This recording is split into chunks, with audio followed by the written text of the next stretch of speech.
محبوب زمین سے آئے ہوئے آتے ہوئے طلاب تھے. اب یہ رہنما بن کے یہاں موجود ہیں اور انشاءاللہ واپس جا کے اپنے معاشرے کو سنبھالنے کے لیے تیار ہوئے ہیں. آپ سے کے ساتھ بیٹھنے کا یہ موقع مل رہا ہے. اور اس قابل نہیں میں یہ علماء طلاب سے آپ سے میں کوئی بات کر سکوں، لیکن یوں سمجھیے کہ بس زندگی کے تجربات آپ کے سامنے رکھنے ہیں. علم تو علماء کے پاس ہے، آپ کے پاس پہلے سے ہے انشاءاللہ. اور بہت خوشی ہوئی جب بار صاحب قبلہ کو دیکھ کے، اور بہت دور ہے تو اگر زحمت نہ ہو تو آگے تشریف لائیں. میں پہلے بھی جب پتہ چلا کہ آپ بہت پیچھے بیٹھے ہیں تو میں کمفرٹیبل نہیں ہو رہا تھا. صرف یہ نہیں کہ میں کہوں کہ شوق میری، میں اس کو ذمہ داری سمجھتا ہوں کہ اگر کہیں سے بھی میں گزروں اور کچھ میرے پاس وقت ہو اور وہ کسی فرد یا گروہ کے کام آ سکتا ہو تو میں اس کے لیے ہر صورت میں وقت نکالوں.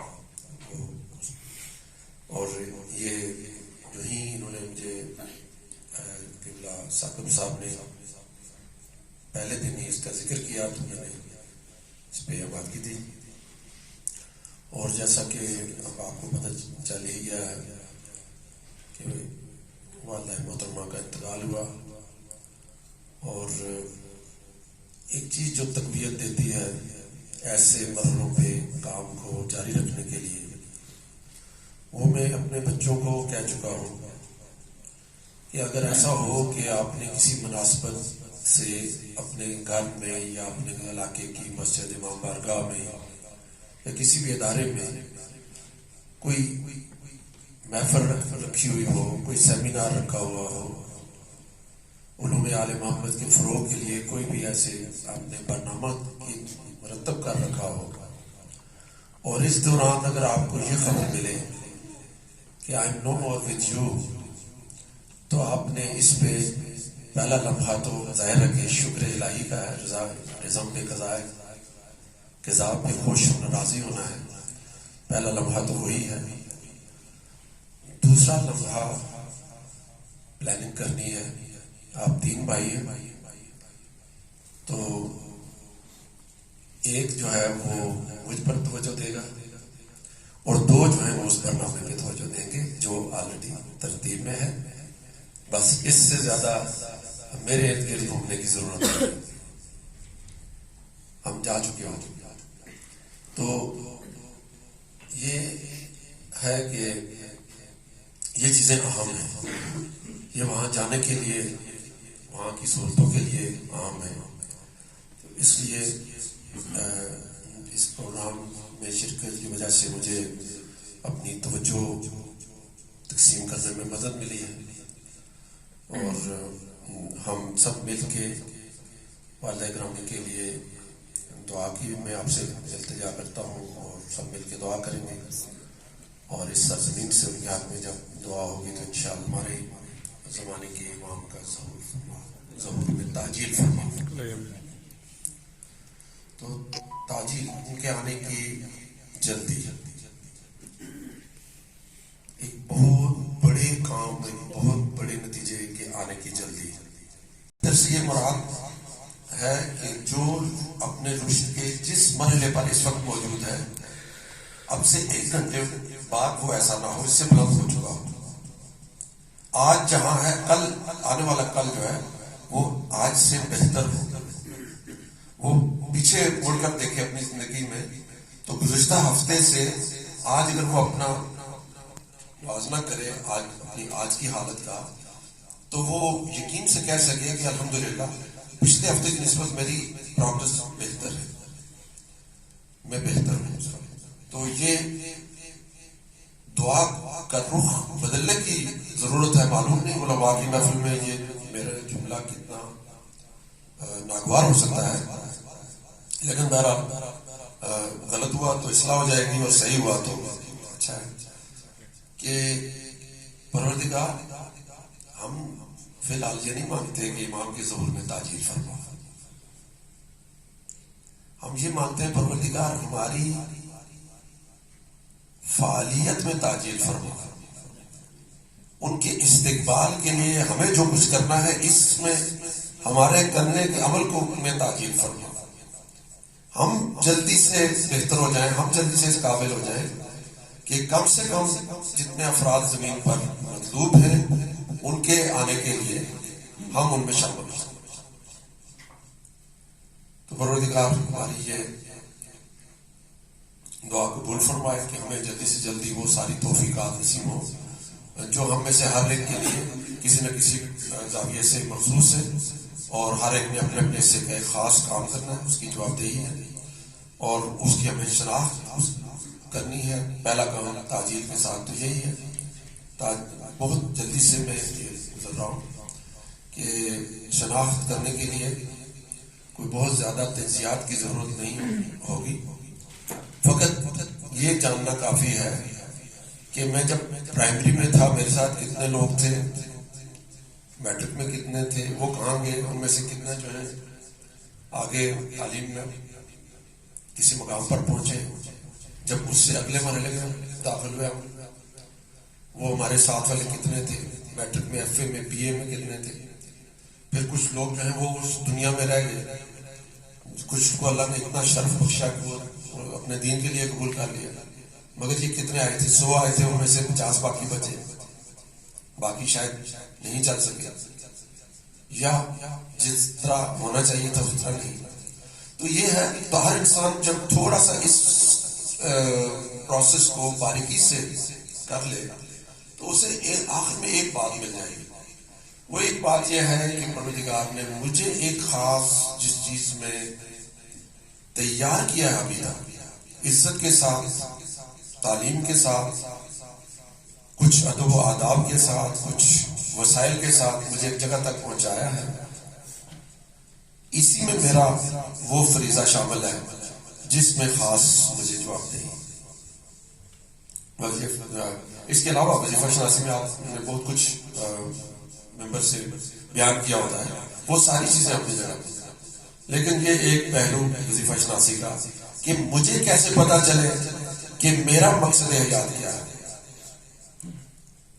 تو وہ عمومی مقصد یا بدون یا رفون وہ ساری باتیں اپنی جگہ پر, مگر اس میں مجھے شناخت کیا کرنی ہے, میں نے جو عبودیت کرنی ہے اس کی کیا شکل صورت ہوگی کہ میری بندگی اور دوسرے کی بندگی جو اس میں فرق تھا خاص فریضے کا میں نے شناخت کی ہے, اس نے بھی شناخت کی ہے, دونوں اپنا مشترک کام بھی کر رہے ہیں اور اپنا منفرد کام بھی کر رہے ہیں. تو انشاءاللہ جس تیزی سے اس وقت اس ملت ایران کی وجہ سے اور اس ملک کی وجہ سے دنیا میں ایک معرفت عام ہو رہی ہے, اس وقت اگر دنیا میں ایک ہی کام کہا جائے, وہ ایک ہی وظیفہ کیا ہو سکتا ہے پوری انسانیت کا, تو وہ ایک وظیفہ تو اپنے وقت کے نجات دہندہ کا انتظار ہے. اب اس کے اندر پھر وہ خاص وظیفہ کیا ہے, وہ کوٹلی والوں کے لیے کوئی اور ہو سکتا ہے, مظفر آباد والوں کا کچھ اور ہو سکتا ہے, کچھ مشترک ہے, جامشوروں والوں کے لیے کچھ مختلف اور کچھ منفرد ہوگا. قوم میں جب تک آپ یہاں میں تو یہاں کے لیے کچھ مختلف. تو یہ جو مختلف اور مشترک ہے اس کو انشاءاللہ سمجھیں, سب سمجھتے ہیں. میں اپنی جو خاص طور پہ بالکل جو میرے چھوٹے برادران عزیزان یہاں پہ موجود ہیں ان سے کہوں گا, اور اس بات پہ اللہ کی بارگاہ میں ہم سب شکر گزار ہیں کہ اگر انقلاب اسلامی کی نعمت اس زمین پر نازل نہ ہوتی تو شاید ہم آج بھی اپنے انفرادی اسلامی کوششوں میں تو شاید اپنے گلی محلے میں کام کر رہے ہوتے ہیں, لیکن یہ جو اجتماعی سوچ اور فکر, اور ابھی بہت اچھا نقطہ میرے لیے, حالانکہ یہ ہم روز اس موضوع پہ لکھتے سنتے پڑھتے ہیں, لیکن جو قبلہ جبار صاحب نے ایک توجہ دلائی کہ انقلاب اسلامی سے پہلے بھی اجتہاد تو ہوتا رہا. کتنی کتابیں ہیں، وہ جتنی کتابیں انقلاب اسلامی سے پہلے صدیوں پہلے جو لکھی گئی ہیں ان پر تو ہمارا دین اسی پر تو کھڑا ہے اس وقت، وہی تو بنیاد ہمارے سیکھنے کی، حتیٰ کہ خود اسلامی انقلاب بھی ان کتابوں کے وجہ سے برپا ہوا ہے جو اس سے پہلے لکھی جا چکی ہے. اجتہاد تو ہوا ہے مگر اجتہاد اصول اور فقہ میں ہوا، علوم انسانی میں نہیں ہوا، سوشل سائنسز میں نہیں ہوا، بینکاری میں نہیں ہوا. یہ جو ضرور اس وقت دنیا کہاں پہنچ چکی ہے اس میں نہیں ہوا، ابھی دنیا کہاں پہ جا رہی ہے اس میں نہیں ہوا. 1995 کے سال کو اور مجموعی طور پہ 90s کو ایک گلوبل، یعنی کہ جیسے یو ٹرن ہوتا ہے ایسے اتنا امپورٹنٹ ٹرن کہ یہاں سے دنیا نے ایک عجب رفتار لی ہے. اس کو کہتے ہیں ڈاٹ اکانومی. ڈاٹ ایک نقطہ تم تحت الباء سے واقف ہوتے ہیں تو یہ بھی دیکھیں کہ نقطے کی اہمیت اب کس طرح نکل کر سامنے آنے لگی. یہ ڈاٹ کام مثلا oppo.com، airsial.com، سیرینا ہوٹل.com، کریم پبلشرز.com. تو کوئی بھی پیشہ، کوئی بھی کام ہے وہ سارا پہلے تو ایک چھت میں ہوتا تھا اور لوگ چل کے آتے تھے یا یہ چل کے جاتے تھے، مارکیٹنگ ہوتی تھی، چیزیں ڈیلیور ہوتی تھیں. اب یہ جو ڈاٹ کام نے یہ کیا ہے کہ یہاں ہو کے امریکہ سے ہو کے سعودی عرب سے ہندوستان، پوری دنیا میں اس ڈاٹ اکانومی کے ذریعے ہم سب ایک دوسرے سے مربوط ہو چکے ہیں اور یہ تیزی سے مربوط ہو رہے ہیں. اور یہ جو صنعتی انقلابات ہیں، یہ چوتھا صنعتی انقلاب ہے جس میں ہم اس پر گزر رہے ہیں. اور اگر آپ میں سے علماء نے انشاءاللہ ضرور صنعتی انقلاب کی تاریخ پڑھی ہوگی، لیکن چونکہ یہ ظاہراً براہ راست آپ کا موضوع نہیں بنتا، ممکن ہے کبھی نہ بھی اس طرف دھیان گیا ہو، تو میں آج کی اس نشست کی مناسبت سے یہ تجویز دوں گا کہ صنعتی انقلابات کی تاریخ کو ضرور پڑھیں اور اس میں دیکھیں کہ پہلا صنعتی انقلاب آیا تو ایک چھوٹی سی چیز آئی، کوئی چھوٹی سی ایجاد ہوئی، لیکن اس نے پوری دنیا کو کس طرح متاثر کیا. دوسرا انقلاب، تیسرا انقلاب، ابھی وقت نہیں ہے کہ میں انقلابات پر بات کر سکوں، لیکن اس چوتھے انقلاب میں جس دور میں ہم جا رہے ہیں اس کی تھوڑی سی جھلک دوں گا تاکہ جو میں آج کہنا چاہ رہا ہوں، اگرچہ وقت چونکہ اتنا نہیں رہا، میں کچھ دکھانا بھی چاہ رہا تھا لیکن شاید اتنا وقت نہ رہے، تو اس لیے جو مجھ سے ممکن ہوا میں اظہار کر دوں گا. تو اس چوتھے صنعتی انقلاب میں ڈاٹ کام کے بعد ڈیجیٹائزیشن کے اس عمل کو جو کہ چل رہا ہے، اب جو ایرا ہے، یہ ایک زمانہ جس کو ہم کہتے ہیں، جیسے کہ پتھر کا زمانہ 60 کی دہائی پاکستان میں، کمپیوٹر کا زمانہ 1960 یا 67 میں پہلی مرتبہ وہاں پہ کمپیوٹرائزیشن کا کام ہوا صحیح معنوں میں، اور اسی طرح سے یعنی کہ کمپیوٹر کا زمانہ. اب یہ جو ڈیجیٹل ایج اس کو کہا جاتا ہے، اس ایرا کو، اس عصر کو ڈیجیٹل ایج کہا جاتا ہے. اس ڈیجیٹل ایج میں یعنی کہ کئی صدیوں میں تبدیلی نہیں آ رہی. پتھر کا زمانہ تو ہم صدیوں کی بات کر رہے ہیں، تو اس کے بعد جو اور زمانہ ہے تو وہ صدیوں کی بات ہے، لیکن اب یہ جو جس ایج میں اب ہم گزر رہے ہیں اس میں گزشتہ کل کچھ اور تھا، آج کچھ اور ہے. Significant change. آج سے کتنے عرصہ پہلے آپ میں سے لوگوں نے چیٹ جی پی ٹی سنا تھا؟ کب کی بات ہے کہ آپ نے سنا یہ لفظ؟ کوئی ایک دو لوگ بتا دو. 1 سال پہلے، ٹھیک تک کم و بیش 1 سال پہلے. میں نے تو اس سے بھی بعد میں بات کی. اب چیٹ جی پی ٹی کیا ہے کہ آپ اپنی مزاج دیتے ہیں اور وہ آپ کے اندر کی جتنی بھی جو چیزیں آپ ڈھونڈ رہے تھے وہ نکال کے دے دیتا ہے، اور بعض اوقات اچھی ترتیب سے اور اچھے وسیع معلومات سے. اچھا کتنی اس میں الہی صفات ہے. جتنے دفعہ سوال پوچھتے رہے، ٹیزنگ کوشچن کرو تب بھی مائنڈ نہیں کرتا. آپ نے کہہ دیا کہ نہیں یہ جو جواب آیا مجھے پسند نہیں، تو وہ کہے گا اچھا کوئی بات نہیں، اور سے ایک الٹرنیٹ جواب دے دے گا. تو جن لوگوں نے یوز کیا ہے وہ میرے ان 3-4 جملوں سے انہوں نے اس چیز کو انجوائے کر لیا ہوگا کہ جو آپ چاہتے ہیں اور جب تک آپ اس تک پہنچ نہیں چاہتے وہ آپ سے کمیونیکیشن جاری رہتی ہے. اور اس نے علوم کو اس طرح سے کھول دینا ہے کہ جتنا کبھی بھی اس رفتار سے پہلے نہیں پہنچ سکتے. تھوڑا سا پیچھے چلے جائیں، ڈاٹ اکانومی جو ہے کہ اس پہ آنے سے آپ کا پہلے ویکیپیڈیا آیا تو جو چیزیں آپ ڈھونڈ رہے ہوتے تھے ویکیپیڈیا میں دیکھتے تھے، ایک جگہ پہ چیز مل جاتی تھی، یا آپ کی کوئی پسندیدہ کتاب جو ہے وہاں سے ڈاؤن لوڈ کر لیتے. اور اب جو ہے کہ اب نہیں، اب آپ مرضی کا ٹیکسٹ جو ہے وہ وہاں سے لے سکتے ہیں، آپ اپنا آرٹیکل بنا سکتے ہیں، آپ اپنے تھیسس میں بدل لے سکتے ہیں. ہے خطرناک ہے یہ. خطرناک اس معنی میں ہے کہ پہلے ہم اپنے حال کو عالم بناتے تھے، اب ہم یوزر آف نالج بنا رہے ہیں. اچھا اب دوسرا خطرہ کیا ہے کہ پہلے ہم کنزیومر آف پروڈکٹس تھے. مغرب میں پروڈکٹس تیار ہوتی تھی، حتیٰ کہ مشرق چائنا میں. ہم چائنا سے سوئی بھی یہ جو ہے یہ چائنا سے آیا.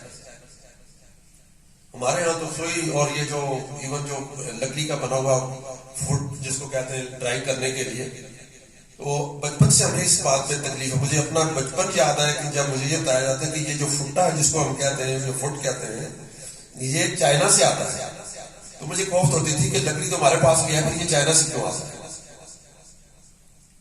تو پہلے ہم دوسرے ملکوں کی پروڈکٹس کے کنزیومر تھے، اب ہم ان کے تھاٹس کے کنزیومر. اب یعنی پوری کامیابی سے ان کی تھاٹس یہاں سے نشر ہو رہی ہیں اور ہم انجوائے کر رہے ہیں اس میں، اور ہمارا دن اور رات اس کے اوپر جواب بازی سوال یہ وہ سارا کچھ چل رہا ہوتا ہے. بے مقصد ہوتا ہے، بہت دفعہ بے مقصد ہوتا ہے، لیکن یہ ہے کہ وہ ہمیں انگیج کر چکا ہوتا ہے. ہماری رائے جو یقین کی منظر پہ ہم تھے وہ تشکیک اس میں ایجاد کرنے میں کامیاب ہو جائے. یہ کام اس وقت اس سے ہو رہا ہے. اور اسی طرح سے ابھی اگلا مرحلہ جو ہے وہ آ چکا ہے کم و بیش، لیکن عام نہیں ہوا.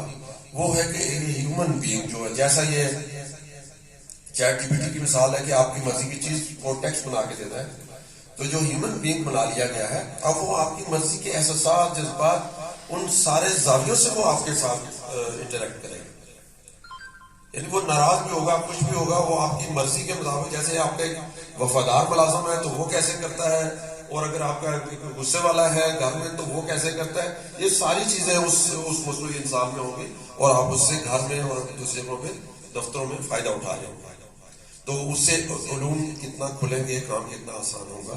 تو یہ بات سمجھ میں آتی ہے کہ ابھی یہ انسان کی تھوڑی سی معلومات جو ہے، تھوڑا سا اس کے پاس جو اللہ نے عقل و فکر دی ہے، اس کی وجہ سے نہیں، عقل تو سب کو دی ہوئی ہے، لیکن اس کا تھوڑا سا استعمال کیا تو ایک دم سے 95 سے آن ورڈ دنیا نے کتنا علم کھول دیا ہے. مائکروسافٹ جو ہے اس نے یا گوگل نے کتنا علم کھول دیا. تو جب مولد آئیں گے اس وقت تک سارے کا سارا علم جو اب تک ہو چکا ہے سائنس میں، ٹیکنالوجی میں، طب میں، سارے علوم میں، وہ 2 حصے ہوگا، 25 حصے اس کے بعد ہوگا. اور جب ہم ایک جملہ ایک عالم دین کا تھا، بہت اچھا لگا، آج تک ذہن میں 12-13 سال پہلے سنا تھا کہ ہم نے پوچھا کہ یہ جو علم 25 برس زیادہ ہوگا تو اور کیا علم ہوگا، اور اب سے مزید بھی آگے بڑھیں گے تو اتنا کیا علم ہوگا کہ وہ 25 اس کے شعبے اور نئے ہوں گے. تو انہوں نے کہا کہ ظہور کے دن کو آپ فرض کر لیں کہ آپ اس میں موجود ہیں، اور آپ ذرا پیچھے مڑ کے دیکھیں، جتنا علم جو ابھی ہم گمان بھی نہیں کر سکتے، اتنا علم ابھی ظہور سے پہلے کھلے گا. یہ جتنا کھل چکا ہوگا، اس علم کو ظہور کے دوسرے دن اگر آپ پیچھے مڑ کے دیکھیں گے تو وہ آپ کو حقیر لگے گا، مضحکہ خیز لگے گا کہ یہ بھی کوئی علم تھا. ایک صلوات سے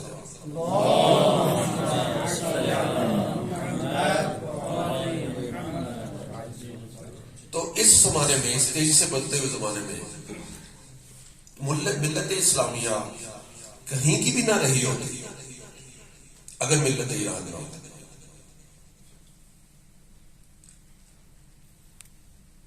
دوسری قوموں نے کس طرح ترقی کی، جو بھی جنہوں نے ترقی کی، انہوں نے یا صنعتی انقلابوں کے ذریعے کی، یا ٹیکنالوجی، یا یہی انہوں نے ڈیجیٹائز کیا، وہ آگے کے چل رہے ہیں. انہوں نے اسپیس میں ڈسکوریز کی، انہوں نے سمندروں میں کی، اس سے انہوں نے اپنی طاقت حاصل کی. اور پھر انہوں نے یہ کیا کہ علوم کو اپنی طرف اس کو جمع کر لیا، اپنی طرف یعنی سینٹرلائز کر لیا، چینلائز کر لیا. تو اب پوری دنیا پہ جب طاقت کا جو مرکز ہے وہ مسلمانوں کے پاس نہیں رہا، وہ دوسری جگہوں پہ ہے. اور وہ کیا ہے، انہوں نے علم کو، جس کو علم کہنا چاہیے یا نہیں وہ ایک الگ بہرحال علمی بات ہو سکتی ہے، لیکن جو بھی اس وقت دنیا میں جس سطح علم کی موجود ہے، اس کو انہوں نے چینلائز کر لیا. حتیٰ کہ ہمیں کتنے بج کر کتنے منٹ پر کلاس لینی ہے اور کب چھٹیاں کرنی ہے، یہ بھی اب ان کے بنائے ہوئے سسٹم کے مطابق ہم کر رہے ہیں، جس کو ہم سمیسٹر سسٹم کہتے ہیں. پوری دنیا میں سپٹمبر کے پہلے ہفتے میں تقریباً کلاسیں شروع ہوتی ہیں، فال سمیسٹر، فروری میں جو ہے وہ اسپرنگ سمیسٹر کی ہوتی ہے. تو سسٹم انہوں نے ہم آہنگ کر لیا. اس کا یہ مطلب نہیں کہ انہوں نے یہ جو کیا یہ کوئی غلط تھا نہیں، لیکن یہ کام ادھر ہوئے اور ان کے بنائے ہوئے نظام جو ہے اس کے ہم یوزر بنے، ہم کنزیومر آف تھاٹ بنے. اب جو تھاٹ وہاں سے آئے گی اسی کے ہم آگے نشر کرنے والے بن رہے ہیں. ماسا اس کے کہ ہم اس کے بارے میں کانشیس ہوں، اور اس ملت نے اس پہ کام کیا. اور تقریباً ہر فیلڈ میں 2008 میں جب میں آ رہا تھا، میں امریکہ میں تھا پوسٹ ڈاک کے دوران، تو میں ان دنوں یہاں پہ سینکشن لگی تھی اور آتے ہوئے میں اداس تھا کہ سینکشن لگ گئی ہیں، اب تو کچھ بھی نہیں ہوگا، اگلے سال جب ہم آئیں گے تو ایران کا پتہ نہیں کیا ہو چکا ہوگا. ان ملکوں کی جو بھی ہے، مجھے تھوڑا اندازہ تھا کہ یہ کس طرح سے چاروں طرف سے گھیرتے ہیں. لیکن جب 2010 میں آیا، 2009 میں نہیں آیا، 10 میں جب میں آیا تو میں نے دیکھا کہ شاہراہوں پر، گلیوں میں، بازاروں میں، ہر جگہ پہ بالکل ایک نیا شعور تھا اور ایک نئی بات تھی اور نئے پینافلیکس تھے اور جہاد اقتصادی اور ہمت مضائف اور کار مضائف. اس کے بعد کے برسوں میں اس طرح کی یہ جو چیزیں ہیں، ان سے قوم کو ایک ایسے انداز سے کہ جو کچھ جتنی پابندیاں لگی، اتنا اس نے اپنے اندر سے اپنے آپ کو سیکھا اور ڈیولپ کیا. اور اب جو مثلا ہم پاکستان اگر کسی رینک میں، دنیا کے رینک میں 131ویں نمبر پہ ہو، تو ایران اس میں ٹاپ 10 میں تقریباً ٹاپ 15 میں آ چکے. یہ سمر ہے اس کا انقلاب. ہم بھی اسلامی جمہوریہ ہیں، مگر ہم نے اسلامی تعلیمات سے چونکہ پوری طرح سے اس کو فائدہ نہیں اٹھایا. ہم کنزیومر آف تھاٹ کی حیثیت سے نصاب چونکہ وہی پڑھتے ہیں جو وہاں سے آتا ہے. ہم جو تھیوریز اور ماڈل اور فلاسفی ہے، وہ وہی فلاسفی ہے، وہ جس طرح کی آؤٹ لائن میں ہمیں ملتی ہے اور جس طرح کی کتاب میں ہمیں ملتی ہے، وہی ہم پڑھتے اور پڑھاتے رہتے ہیں اور اسی پہ ڈگریاں دیتے ہیں. اس وجہ سے یہ ہمارے تھاٹس اس سے باہر نہیں جا سکتے. اس سے باہر جانے کی ضرورت تھی اور ابھی بھی ہے، اور پاکستان کو بھی ہے. تو جو کوئی بھی جہاں بھی ہو، آپ یہاں ہیں، آپ کی جہاں جس طرح سے آپ ایک مقدس ذمہ داری سمجھتے ہیں کہ دینی اعتبار سے ہم بہت کارآمد ہو کر جائیں واپس، تو اسی طرح سے دوسری بڑی ذمہ داری کہ وہ سرزمین جو کلمے کی بنیاد پہ بنی، وہ اس سرزمین کی عزت، اس کی آبرو، اس کی ترقی، اس کا کمال، یہ مشن یہاں سے لے کر واپس. یہ کوئی مشکل کام نہیں ہے. بس اپنی اعوذ باللہ اور بسم اللہ کے بعد جو کلمات ہیں ان میں اپنے ملک کو یاد رکھنا. جو برنامہ ہے بنایا جاتا ہے اپنی فعالیت کا، ورکشاپیں ہوتی ہیں اور پروگرام ہوتے ہیں، تو اس میں اپنے ملک کو یاد رکھنا کہ اس کے مسائل کیا ہیں، اس کی ترقی کہاں پہ رکی ہوئی ہے اور کن وجوہات کی بنیاد پہ خود بخود آپ کے ذہن میں ترجیحات سامنے آ جائیں گی کہ سب سے پہلا کام جو ہے وہ سوشل سائنسز کو ڈیولپ کرنا، اس کے نصاب کو ڈیولپ کرنا، اس کی ترتیب نو کرنی، جو کچھ اس میں سے نکال دیا گیا ہے اسے واپس لے کر آنا۔ وہ کیا تھا کہ غالباً شیخ بہائی جو ہے وہ یعنی میتھمیٹیشین بھی تھے اور فلسفی بھی تھے اور عالم دین بھی تھے، جیومیٹریشین بھی تھے اور انجینئر بھی تھے۔ تو یہ بھی ایک مدرسہ تھا، یہ بھی ایک یونیورسٹی تھی جس سے وہ پڑھ رہے تھے۔ تو آخر کیا بات ہے کہ یہ سارے علوم کی مہارتیں ہم جو بڑی شخصیات گزر چکی ہیں مسلمانوں میں یا دوسروں میں، تو اب وہ چیز نہیں رہی۔ اب چونکہ ہم کنزیومر آف تھاٹ ہے تو جو ہمیں دیا جا رہا ہے اور ایک خاص ترتیب سے اور ایک خاص حد تک ہم نے اسی طرح سے پڑھنا ہے، اس طرح مارکنگ کرنی ہے، اسی طرح سے ڈگریز دینی ہے۔ یہ اس کو یہاں اس پورے نظام کو ریکنسیڈر کرنے کی ضرورت ہے۔ تو کس جانب اس کو نئے سرے سے تشکیل کی ضرورت ہے؟ آخر الزمان کے عنوان سے۔ آخر الزمان دو معنوں میں لیں، ایک تو تاریخ انسانی میں آخر الزمان تمام مذاہب میں اس کے باقاعدہ کم و بیش کہہ سکتے ہیں کہ ہم کے واضح کچھ نہ کچھ تصورات موجود ہیں، حتیٰ کہ جو ان آرگنائزڈ ریلیجنز ہیں، ڈیوائن ریلیجنز میں تو ہے ہی ہے، نان ڈیوائن ریلیجنز میں بھی ہے۔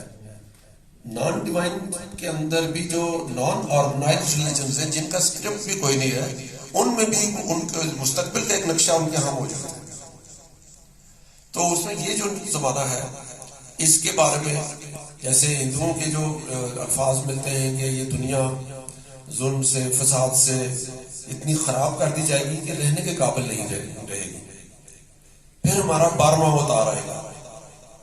اوتار کی تعداد میں فرق ہے، 12 ہیں یہ 24 ہیں، لیکن ایک جملہ جو میں نے اس کے لیے مثال میں جو 12واں اوتار کا کہیں پڑھا تھا کہ ہمارا 12واں اوتار آئے گا، پھر زمین پر رہنے کے قابل بنائے گا، اس میں عدل ہو جائے گا، انصاف ہو جائے گا، خوشحالی آ جائے گی۔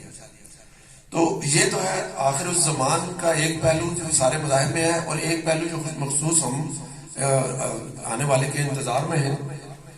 تو جس زمانے میں ہم ہیں اس کو ہم قریب ظہور کا زمانہ بھی سمجھتے ہیں، علماء کی بتائی ہوئی باتوں کی روشنی میں، احادیث میں جو نشانیاں ہیں، علامات ہیں، تو اس کے روشنی میں ہم یہ دیکھ رہے ہیں کہ شاید ہم وقت کے بہت قریب ہیں، اور شاید اس وقت کے بھی قریب ہیں کہ مجھے بات کو مکمل کرنا ہے۔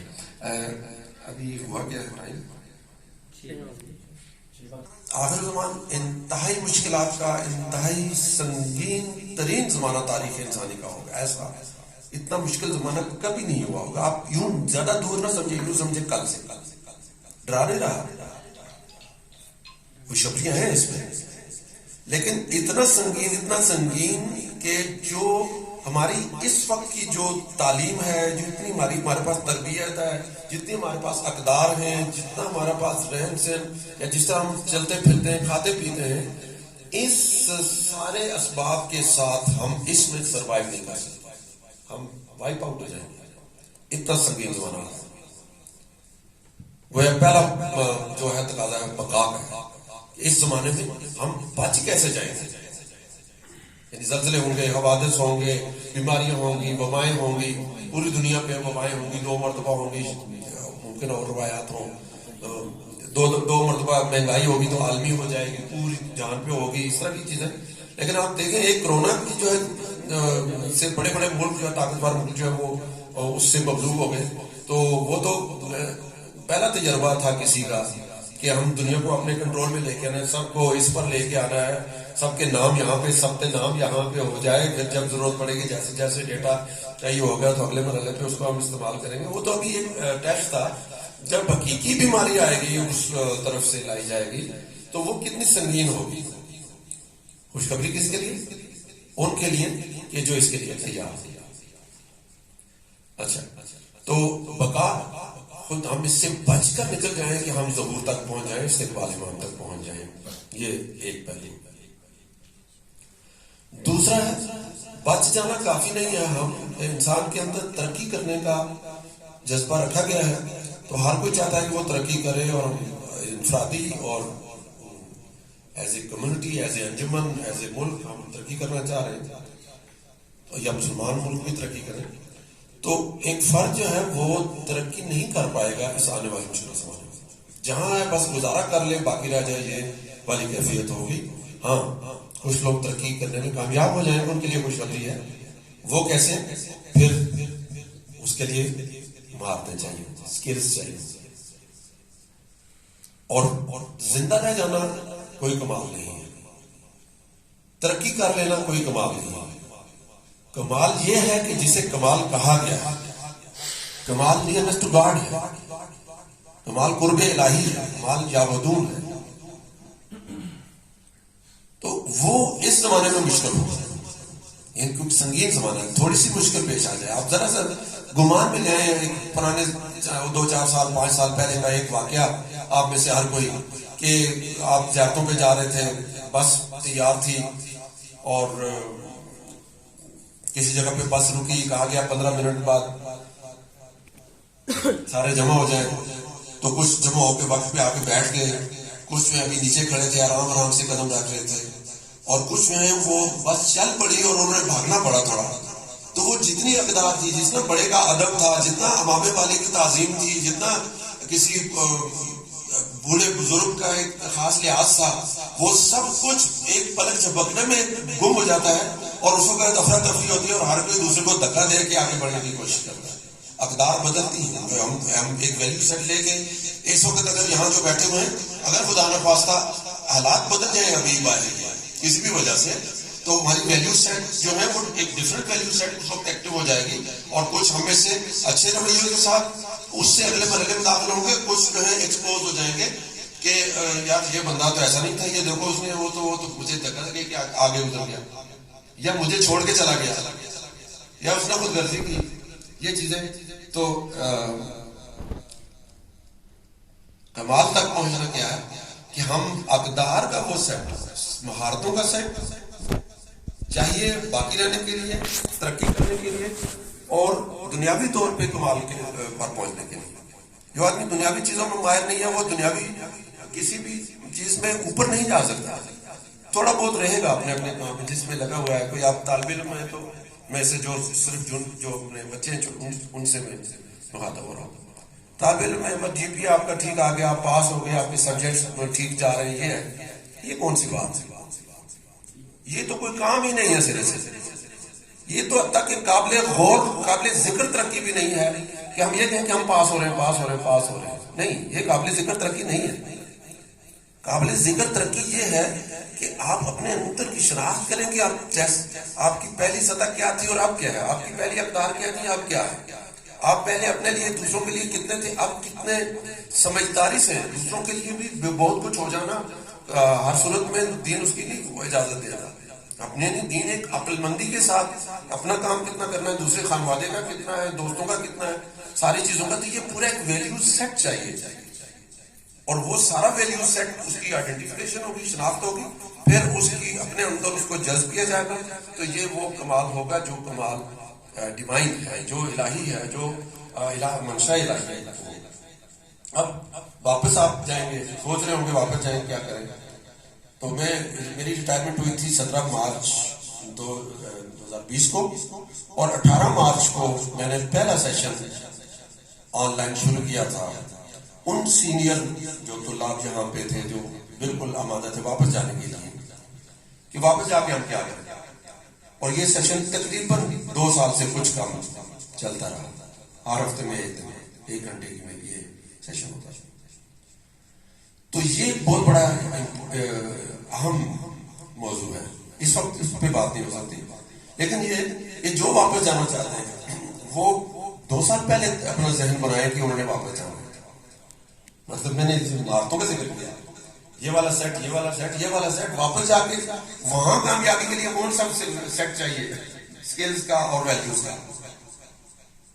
پھر کون سا کام کرنا ہے جس سے رزق حاصل کرنا اپنے بچوں کے لیے. کیا وہ کام ہمارے سوچنے میں اچھا ہے؟ کیا وہ ڈویبل ہے یا نہیں ہے؟ قابل عمل ہے یا نہیں ہے؟ قابل عمل تو ہے لیکن اس کے لیے سرمایہ چاہیے. آپ سمجھتے ہیں کزن دے دے گا, بھائی دے دے گا, وہ دے دے گا, غلط سوچ ہے یہ. کوئی اور سوچنا پڑے گا, ابھی وقت نہیں ہے, اس کو پورا کھولنا پڑے گا. اس میں واپس جا رہے ہیں, سوچنا ہے اس میں. لیکن جو احتیاط کی ضرورت ہے وہ یہ ہے, جو قبلہ جبار صاحب کی کسی بات سے مزید اس میں آپ کو سمجھنے میں اور آسانی ہو جائے گی کہ جس طرح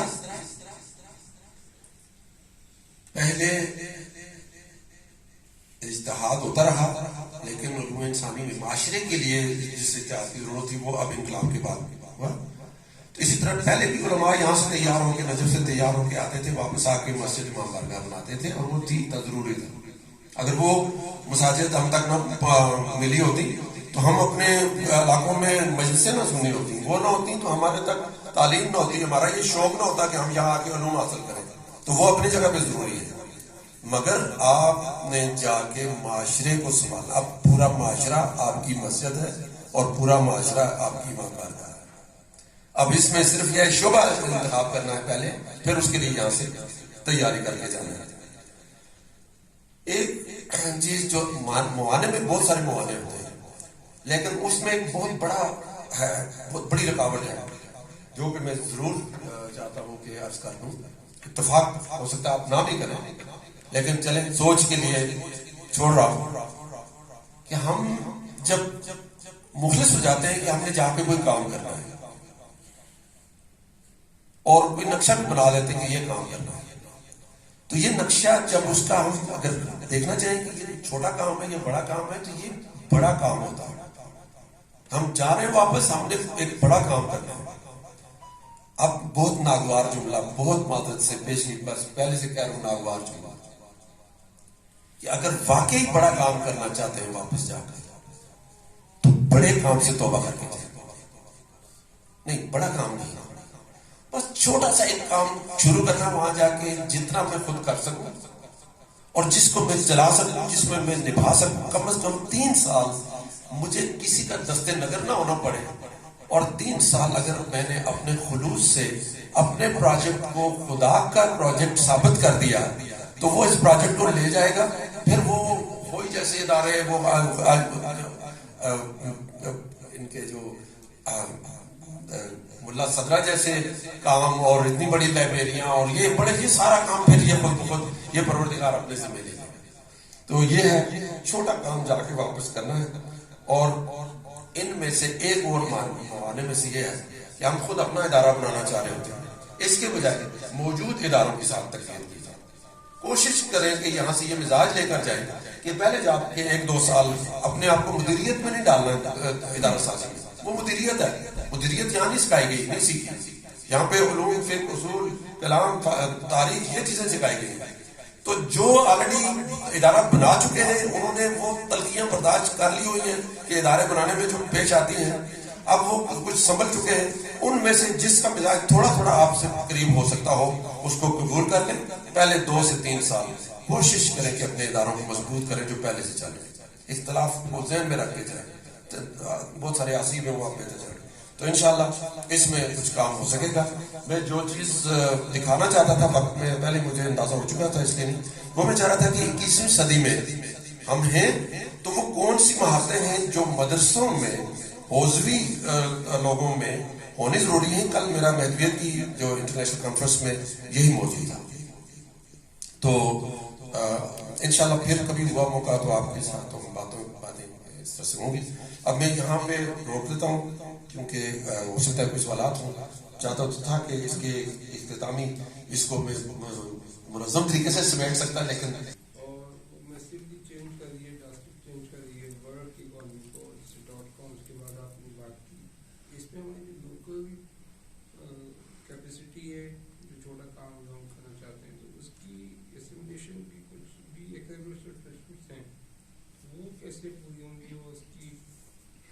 گاڈ کی طرف سے بھی ہمارے جس کا ایکسس پلان نے رکھا ہوا ہے کہ خدا جو ہے وہ ذاتی کے, تو ہاؤ وی شوڈ ڈیفائن ٹھیک، میرے خیال میں 3 لفظوں میں جواب دیتا ہوں. کل کی کانفرنس کا جو میرا موضوع ہے وہ تھا اپرچونٹیز اور چیلنجز. کیا اپرچونٹیز ہوں گی، کیا چیلنجز ہوں گے، یہ بھی آپ چیلنجز اور اپرچونٹیز دونوں کی بات آپ کی بات میں بھی موجود ہے. تو انشاءاللہ یہ اس کی تفصیل پھر مزید آگے. اور کوئی سوال آ جائے میرے پاس، مجھے فیڈ بیک مل جائے کہ گفتگو سے مزید اگر سوال ہیں تو وہ گروپ جو ہمارا بنا